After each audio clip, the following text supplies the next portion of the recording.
সম্প্রতি পদোন্নতি পেয়ে বিসিসির প্রধান প্রকৌশলী হয়েছেন হুমায়ুন কবির। তিনি বঙ্গবন্ধু পেশাজীবী পরিষদ বরিশাল সিটি কর্পোরেশন শাখার সহসভাপতি।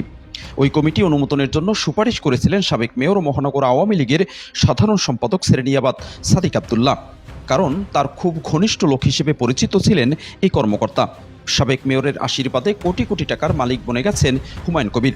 নগরীর অক্সফোর্ড মিশন সড়কে বিশাল 6তলা বাড়ি ছাড়াও বিভিন্ন স্থানে নামে বেনামে আছে কোটি কোটি টাকার সম্পদ। এসব সম্পদ তিনি গড়েছেন ঘুষ, দুর্নীতি আর অনিয়মের আশ্রয় নিয়ে। ইতিমধ্যে তার বিরুদ্ধে তদন্ত শুরু করেছে দুর্নীতি দমন কমিশন। হাসিনা সরকার পতনের পর সবাই মনে করছিলেন ফ্যাসিস্টের দোসর হিসেবে পরিচিত এই কর্মকর্তা উপযুক্ত শাস্তি পাবেন, কিন্তু হয়েছে ঠিক এর উল্টো। আওয়ামী লীগপন্থী কর্মকর্তা হিসেবে পরিচিত হুমায়ুন কবিরকে নির্বাহী প্রকৌশলী থেকে পদোন্নতি দিয়ে প্রধান প্রকৌশলী করেছেন সদ্যবিদায়ী নগর প্রশাসক রায়হান কাউসার। অথচ তার চেয়ে সিনিয়র বিএনপি পন্থী হিসেবে পরিচিত একজন নির্বাহী প্রকৌশলী ছিলেন পদোন্নতির তালিকায়, যাকে আওয়ামী লীগ আমলে ওএসডি করেছিল সাবেক মেয়র সাদিক আবদুল্লাহ।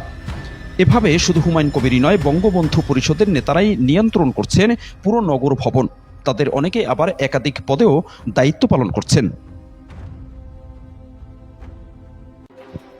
বঙ্গবন্ধু পরিষদের সাংগঠনিক সম্পাদক স্বপন কুমার দাস রোহান। সেরেনিয়াবাদ সাদিক আবদুল্লাহ কোনো ধরনের নিয়ম নীতির তোয়াক্কা না করে তাকে প্রশাসনিক কর্মকর্তা পদে নিয়োগ দিয়েছিলেন। গণ অভ্যুত্থানের পর এখন আরও অতিরিক্ত 4টি শাখার প্রধান হিসেবে তাকে দায়িত্ব দেন নগর প্রশাসক রায়হান কাউসার। মশক নিধন, বালুমহল উচ্ছেদ শাখার মতো জায়গায় একাই রাজত্ব করছেন আওয়ামীপন্থী এই কর্মকর্তা।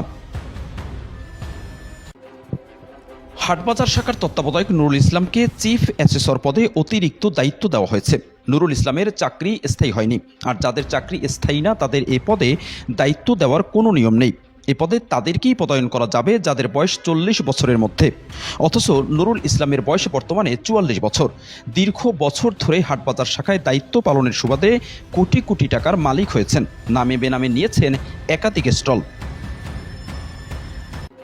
বঙ্গবন্ধু পরিষদের আরেক নেতা মাহবুবুর রহমান শাকিল সম্পত্তি কর্মকর্তা। সাবেক মেয়র সাদিক আবদুল্লাহর আশীর্বাদে তিনি 2 হাতে অবৈধভাবে টাকা কামিয়েছেন, নগরীতে গড়েছেন সম্পদের পাহাড়।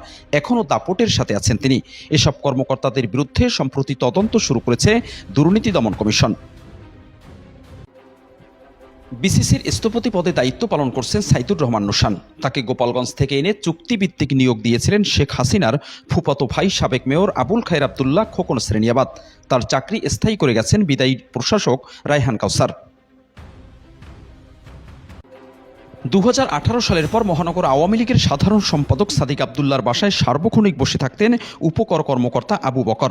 5ই আগস্টের পর নগর প্রশাসকের সবচেয়ে কাছের লোক বনে যান তিনি।